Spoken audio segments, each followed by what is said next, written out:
목까지 꿇어가며 엉엉 울어대니까 시어머니가 자신의 가슴을 주먹으로 치면서 한탄하더군요. 아이고 못 살아. 아들 하나 있는 놈이 어쩌다 저런 년한테 빠진 거야. 아유 속상해 죽겠네. 아유 진짜 저놈을 어찌하면 좋을꼬. 엄마도 그만해. 내 집사람은 잘못한 거 하나 없으니까 뭐라 하지 마. 엄마 그만 나가. 난 집사람한테 계속 빌어서 용서받을 거라고. 그러자 시어머니는 가슴을 쿵쿵 쳐대며 신혼집에서 나가셨습니다. 저는 그 일을 내려다보며 어떤 결정을 내릴까 고민하다가 진짜 마지막으로 속는 셈 치고 봐주기로 했어요. 저의 어리석은 결정이 어떤 결과를 초래할진 이제부터 밝혀질 것입니다. 그러니 끝까지 들어주세요. 얼마간 남편은 술을 끊고 성실하게 지냈어요. 버릇이 고쳐지는 것 같아 안심하고 지냈죠. 2달가량 금주하고 다시 예전의 모습으로 돌아온 남편은 아주 완벽해 보였네요. 그 일을 용서해서 다행이라는 생각이 들 정도로 저를 애지중지 귀하게 대해줬답니다. 그런데 얼마 뒤 네일샵에서 일하다 화장실이 급해서 네일샵 건물 화장실을 들어가려고 했더니 공사 중이라며 다른 곳을 이용하라고 하더군요. 그래서 옆 건물로 들어갔어요. 휴일이라 그런지 화장실 문이 잠겨 있더라고요. 그래서 다음 옆 건물을 들어가 봤지만 이번에도 잠겨 있었습니다. 결국 조금 오래 걸어서 사거리에 있는 은행 화장실로 들어갔습니다. 하마터면 바지에 쌀 뻔했답니다. 다행히 시원하게 볼일을 보고 나왔는데 은행 안으로 남편의 모습이 보이더군요. 무슨 일인지 지켜봤더니 어떤 여자와 깔깔거리며 수다를 떨며 순번을 기다리고 있었습니다. 심상치 않은 걸 감지한 저는 네일샵으로 돌아가지 않고 남편과 상간녀로 보이는 두 사람을 뒤쫓아보기로 했답니다. 사진을 여러 장 찍으면서 말이죠. 은행에서 나온 남편은 상간녀와 예상했던 대로 인근 모텔로 들어갔어요. 저 없으면 못 살겠다고 그렇게 떠들어대더니 다른 여자와 불륜을 즐기고 있더군요. 어쨌든 저는 사진과 동영상으로 두 사람이 불륜이라는 기록을 남기고 네일샵으로 돌아가 일을 이어서 했답니다. 퇴근 후 집에 갔더니 남편은 뭐 하고 있었는지 늦게까지 들어오지 않았어요. 보나마나 상간녀와 재미를 보고 있겠지 하고 조용히 심호흡을 하며 기다렸습니다. 자정이 되자 남편이 집에 들어왔는데 아주 다정한 얼굴로 일이 바빠서 늦었다고 사과하더군요. 술도 입에 대지 않은 데다가 정신이 멀쩡한 상태였죠. 그래서 저는 아무것도 모른 척하고 남편에게 한 가지 제안을 했습니다. 여보, 우리 둘이 한잔 할까? 나 오늘 당신 품에서 뜨거운 시간 보내고 싶어. 우리 그동안 많이 뜸했잖아. 사실 당신 품에 안기고 싶었는데 쑥스러워서 못하겠더라고. 그래서 오늘은 술의 힘을 빌려서 뜨겁게 보내고 싶어. 그래? 나야 너무 좋지. 그런데 나 술 안 먹기로 했잖아. 그냥 바로 안아줄 테니까 방으로 들어가자. 아니, 그건 아닌 것 같아. 너무 오랜만이라 술이 좀 필요할 것 같단 말이야. 그러니까 딱 한 병만 나눠 마시자. 그럴까 그럼? 오랜만에 당신 품을 안게 됐는데 까짓것 마시자. 그이가 냉장고에서 소주 한 병과 잔을 2개 꺼냈고 저는 안주로 과자를 뜯어 식탁에 올렸습니다. 그리고 남편이 바람 피운 건 모른 척하고 술잔을 기울였어요. 이윽고 남편은 얼굴이 뻘개지면서 취기가 올라왔습니다. 그래서 전 남편을 자극하기 시작했습니다. 여보 취했어? 예전처럼 나한테 막말할 거야? 에이 여보, 내가 왜 또 그런 짓을 하겠어. 그리고 얼마 마시지도 않아서 취하지도 않았다고. 그래? 그럼 한 병 더 마실까? 아무래도 내가 술을 더 마셔야 할 것 같다고. 당신 오늘 이상하다. 술은 아예 마시지도 않는 사람이 왜 이렇게 술 타령을 해? 그래도 좋은 시간 보내자고 했으니까 한 병 더 마시자. 그래서 냉장고에서 소주 한 병을 더 꺼내서 남편에게 빨리 마시라며 잔을 계속 채워줬습니다. 사실 저는 술을 입에 물고 있다가 고개를 돌려 등 뒤로 뱉어버리고 있었죠. 제가 이러는 이유는 조금만 기다리시면 알게 되실 겁니다. 이윽고 술에 취한 남편이 자기도 모르게 옛날 버릇을 드러냈습니다. 뜨거운 밤이고 뭐고 할 것 없이 바로 싸움이 시작됐어요. 야이 걸레년아, 오늘 나한테 술 먹여서 홍콩 가고 싶었냐? 너 이런 식으로 남자 몇이나 꼬신 거야? 나랑 사는 동안에도 자주 이런 거지? 솔직히 말해봐. 몸 막 굴리는 버러지 같은 년아. 당신 취했네. 내가 이러면 가만두지 않겠다고 했는데 또 막말을 하고 있다고. 그래서 어쩔 건데? 니년이 맨날 날 두들겨 팼었지? 오늘은 내가 니년을 좀 손봐줘야겠다. 내가 오늘은 아주 반쯤 죽여줄게. 그이는 의자에서 일어나 저에게 달려들었어요. 가까스로 피하고 식탁을 뛰어넘었죠. 그러자 그이가 손을 높이 들고 휘둘렀는데 저는 피하지 못하고 한 대 얻어맞고 말았어요. 바닥에 넘어진 저는 몸을 일으켰는데 흥분한 남편과 멱살을 잡고 힘싸움을 하는데 이번에는 밀리고 말았어요. 이렇게 있다간 집안에서 크게 당할 것 같아 남편의 두 눈을 손가락으로 살짝 찌르고 맨발로 신혼집에서 탈출했습니다. 남편은 술에 취해 정신이 나간 데다 눈까지 찔려 눈깔이 헷가닥 돌아가서 저를 따라 뛰어내려오더군요. 신발을 신지 않은 저는 발바닥에 피가 나도 꾹 참고 어딘가로 향해 달려갔답니다.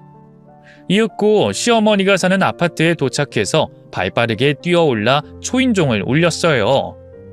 남편을 따돌렸으니 무사할 거라는 생각에 안도의 한숨이 잠시 나왔습니다. 어머님 저예요. 문 좀 열어주세요. 잠시 후 현관문이 열리자 시어머니가 멍한 표정으로 저를 위아래로 쳐다보셨어요. 며느라, 무슨 일이니? 왜 맨발인 거야? 어머, 발바닥에서 피나는 것 좀 봐. 얼굴은 또 왜 그래?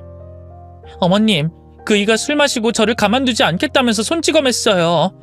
힘으로 감당이 안 돼서 도망쳐 나왔는데 갈 곳이 생각나지 않았어요. 어머님이라면 저를 보호해 주실 것 같아서 이리로 달려왔어요. 그러자 시어머니는 놀라고 안타까운 표정을 지으시며 저를 안아주셨습니다. 아이고, 그놈이 귀엽고 사고를 치는구나. 너 괜찮니? 어서 들어와라. 내 아들이 찾아오면 절대 문 열어주지 않을 테니까 여기 숨어 있어라. 감사해요, 어머님. 저 그이가 너무 무서워요. 눈이 뒤집혀서 저를 죽이려고 달려들었어요. 여태껏 본 것 중에서 제일 무서웠다고요.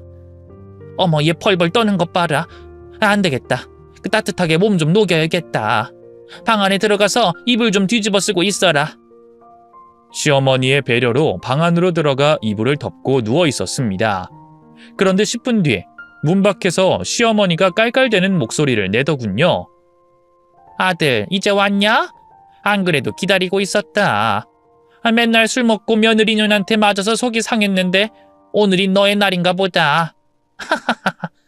저녀는 날 믿고 여기로 왔나 봐. 어리석은 년. 아들아, 며느리년 안방 침대에 잡아놨다. 마저 패라. 그동안 네 얼굴 퉁퉁 붓게 한 복수 제대로 해주라고. 엄마가 전화 줘서 바로 달려온 거야. 난 처가에 간 줄 알고 그리로 달려가고 있었다고. 아무튼 그년 여기 있어? 그럼 비켜봐. 오늘 마누라년 끝장내야겠어. 이 망할 년이 맨날 나 팼으니까 오늘은 내 차례라고. 그래 실컷 패라. 내가 그동안 너 맞은 거 생각하면 가슴이 많이 아팠다고. 네 얼굴이 퉁퉁 부은 걸 본 날은 이 엄마 가슴이 찢어졌단 말이야. 오늘은 하늘이 우리를 돕는가 보다. 얼른 들어가서 착살 내버려. 눈탱이 밤탱이로 만들라고. 화이팅 우리 아들. 저는 두 사람의 대화를 듣고 시어머니 방문 뒤에 몸을 숨겼습니다. 그러자 곧 안방문이 쾅 소리를 내며 열렸고 남편이 아무것도 없는 침대 위로 몸을 던지더군요. 제가 이불 안으로 베개를 채워놔서 거기에 제가 누워있는 것으로 착각을 한 거죠. 저는 시어머니가 짚고 다니는 나무 지팡이를 들고 술 취해 날뛰는 남편놈 등짝을 사정없이 내려쳤습니다. 그리고 팔, 다리, 엉덩이, 옆구리 할 거 없이 개 패듯이 패줬죠. 그러자 시름시름 앓는 소리를 내며 침대에 고꾸라져서 침을 질질 흘리며 잠이 들더군요. 이 모든 상황을 지켜본 시어머니가 이게 뭐 하는 짓이냐며 소리를 고래고래 질렀습니다. 너 지금 뭐 하는 짓이야? 내 아들 그렇게 패면 어떡해? 이 망할 노인네가 오늘은 좀 도움이 되네. 역시나 내 예상대로 지 아들이 날 패도록 전화하고 문을 열어줬다고. 이 할망구야, 내가 얻어터지고 이리로 도망온 게 진짜 같니? 하여튼 자식이나 애미년이나 머리가 나쁜 건 똑같아. 안 되겠다, 할망구. 너도 좀 맞아봐라. 저는 지팡이를 들고 시어머니의 등짝을 몇 대 휘갈겼습니다. 아야야, 도대체 니녀는 정체가 뭐야? 내 아들 잡는 것도 모자라서 나까지 패는 거냐? 그만두지 못해? 아이고 허리야. 나 죽네, 나 죽어. 곡소리를 내며 바닥에 쓰러진 시어머니는 온갖 쌍욕을 하고 있었죠. 그 순간 초인종이 울리길래 제가 바로 문을 열어줬습니다. 그리고 준비한 눈물 연기를 펼치면서 말했습니다. 경찰관 아저씨들, 왜 이렇게 늦게 오셨어요? 저 남편한테 매를 맞다가 무서워서 맨발로 시댁까지 도망왔다고요. 제 발에 피 보이시죠? 그리고 이 얼굴에 멍 보이시죠? 이게 다 제 남편이 술 처먹고 만든 거예요. 그리고 여기까지 도망왔는데 시어머니가 제가 여기 있다고 전화로 일러바치는 바람에 여기까지 찾아와서 저를 공격했어요. 시어머니랑 같이 말이에요. 저는 너무 무서워서 손에 잡히는 지팡이로 막 휘둘렀고 두 사람한테서 벗어날 수 있었어요. 그래서 제 시어머니가 거실 바닥에서 시름시름 앓고 있어요. 남편은 침대에서 자고 있고요. 제가 눈물 연기를 하자 바로 믿더군요. 그리고 남편에게서 원래 술버릇이 있냐고 물었고 다른 특별한 이유가 있는지도 물었어요. 처음엔 그냥 술만 먹으면 손찌검을 했는데 오늘은 다른 여자랑 바람 피우던 걸 저한테 걸려서 이런 거예요. 제가 위자료 주면 이혼하겠다고 하니까 돈 같은 소리는 집어치우라면서 곱게 도장 찍고 나가라고 했어요. 경찰 아저씨들, 저 어떡해요? 너무 무서워 죽겠다고요. 경찰관 둘은 제가 많이 걱정됐는지 얼굴과 발 상태를 보고 바로 119에 신고하더군요. 그리고 억울해하는 시어머니를 일으키며 가만히 있으라고 경고하고 침대에 널브러진 남편 팔을 뒤로 꺾고 수갑을 채워버렸습니다. 정신을 차린 남편은 아무것도 기억이 안 난다는 말을 했지만 경찰들은 절대 봐주지 않고 경찰차에 시어머니와 남편을 태우고 떠나갔답니다. 저는 구급차를 타고 응급실로 가서 얼굴에 약을 바르고 발에 붕대를 감았어요. 그리고 진정제를 맞아 곤히 한숨 자게 됐습니다. 잠시 후 경찰관이 저를 찾아와서 어떻게 할 거냐고 물었어요. 사모님, 많이 힘드시죠? 술 먹고 손찌검하는 개 같은 놈들은 이 세상에서 사라져야 하는데 항상 주변에 존재하고 있네요. 남편분과 시어머니를 어떻게 하실 생각이세요? 사모님이 용서하게 되면 무죄로 풀려나고 이혼하시겠다고 마음 먹으셨다면 제가 도와드리겠습니다. 매질하는 남편놈을 감옥에도 보낼 수 있다고요. 경찰관님, 저 이혼할 거예요. 그동안 당해온 걸 생각하면 더는 버티기 힘들 것 같다고요. 남편과 시어머니 처벌해 주세요. 법으로 할 수 있는 건 다 해달라고요. 그러자 경찰관은 저를 믿어주며 적극적으로 나서서 도와주겠다고 했어요. 제가 말하지도 않았는데 이혼 전담 변호사를 선임해줬고 제가 가진 불륜 증거를 가져갔습니다. 변호사는 맨발로 도망칠 정도로 극심한 상황에 닥친 거라고 판사님한테 호소했고 육체적, 정신적 피해 보상을 제대로 해야 한다고 주장했습니다. 그러자 판사님은 진단서와 목격자인 경찰관들의 진술에 따라 막대한 피해 보상금과 위자료를 지급하라고 판결하셨어요.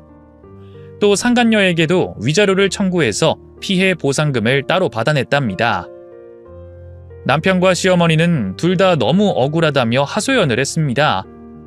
오히려 얻어터진 건 남편이고 처음으로 뺨을 한 대 갈긴 게 전부라고 했지만 판사님도 믿어주지 않았고 남편이 선임한 변호사도 그 말을 믿지 않았어요. 그런데도 그이는 징역살이를 피하게 됐어요. 아쉽지만 제가 끊어놓은 진단서가 2주밖에 되지 않아서 집행유예 처분으로 끝이 났답니다. 그래서 결국 이 정도로 만족하고 남편에게 큰 돈을 빼먹고 갖다 버리게 됐네요. 제가 너무 심하다고 생각하실 수 있겠지만 제가 합기도와 킥복싱에 능한 사람이 아니라 평범한 여자였다면 무슨 일을 어떻게 당했을지 모른다고 생각해 보시길 바랍니다. 그럼 여자분들뿐만 아니라 남자분들도 제 편을 드시리라 믿습니다. 그렇게 술주정이 심한 데다 바람까지 피운 남편은 사업장을 살리려고 대출을 받아 막대한 위자료를 지급했습니다. 그리고 많이 분했는지 시어머니와 남편이 저를 찾아왔더군요. 당신 나한테 왜 그랬어? 내가 바람 피우는 걸 알았으면 그냥 적당히 위자료 받고 이혼하자고 하면 됐잖아. 그런데 날 파렴치한 놈으로 만들어?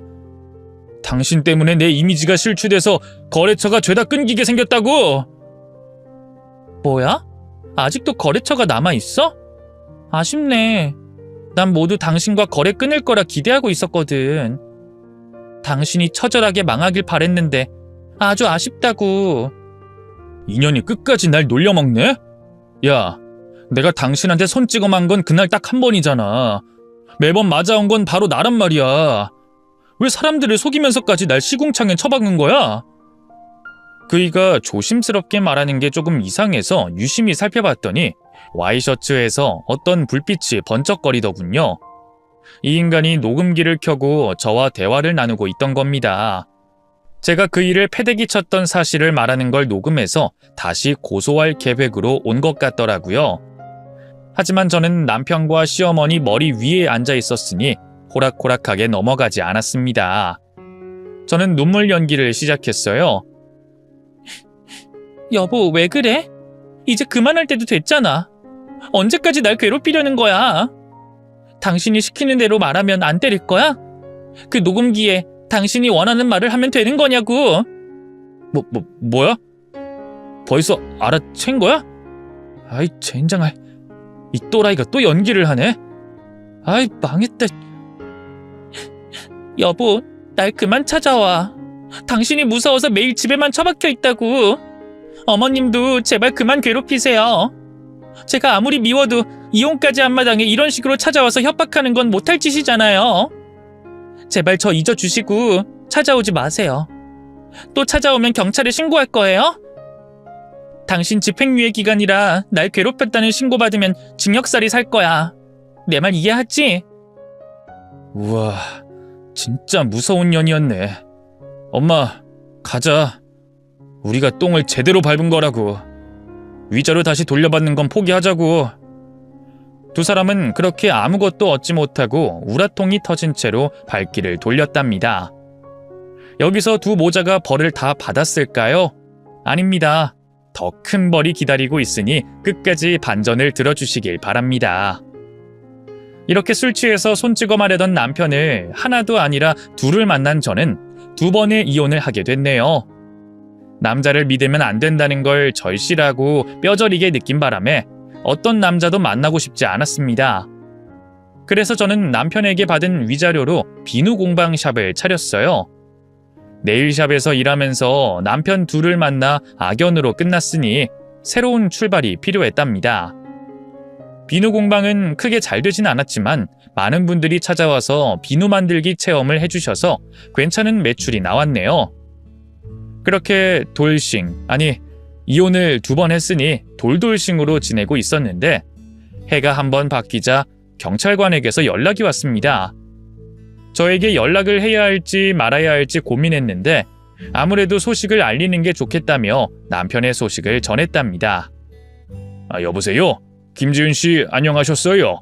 저 작년에 김지은 씨 도와드렸던 경찰입니다. 네, 경찰관님. 덕분에 잘 지내고 있습니다. 그런데 어쩐 일이세요? 전 남편 소식을 전해드리려고요. 그 사람 때문에 불안에 떨고 지내는 것 같아서 소식 전하려고 연락드렸습니다. 그 인간 지금 감옥에 있어요. 한 달 전에 음주 뺑소니를 내고 도주하다가 형사들한테 체포됐거든요. 음주 뺑소니요? 그래서 피해당한 사람은 많이 다쳤어요? 네, 많이 다쳐서 수술까지 했답니다. 그래도 다행히 생명에 지장은 없다네요. 여하튼 그놈은 감옥에서 푹 썩을 겁니다. 그러니 마음 졸이지 말고 편하게 지내세요. 이 소식 전해드리려고 연락드린 거예요. 그렇군요. 소식 전해줘서 고맙습니다, 경찰관님. 저는 전화를 끊고 긴 한숨을 내쉬었습니다. 피해자가 너무 안타까워서 미안한 마음이 심하게 들더라고요. 제가 그 인간을 감옥에 집어넣을 수 있었다면 이런 일이 벌어지지 않았을 텐데 생각하며 후회가 되더라고요. 전 남편이 뺑소니로 감옥에 가게 되고 피해자에게 합의금을 물어주게 되자 그 이에 회사는 망하게 됐고 그것도 모자라 시어머니가 살던 집을 팔아버렸답니다. 수술비가 보통 많이 나온 게 아닌데다 입원을 수년 동안 해야 해서 전 재산을 내놓고 만 거죠. 그래서 시어머니는 고시원을 전전하며 폐지를 주워가며 하루살이 인생을 살기 시작했답니다.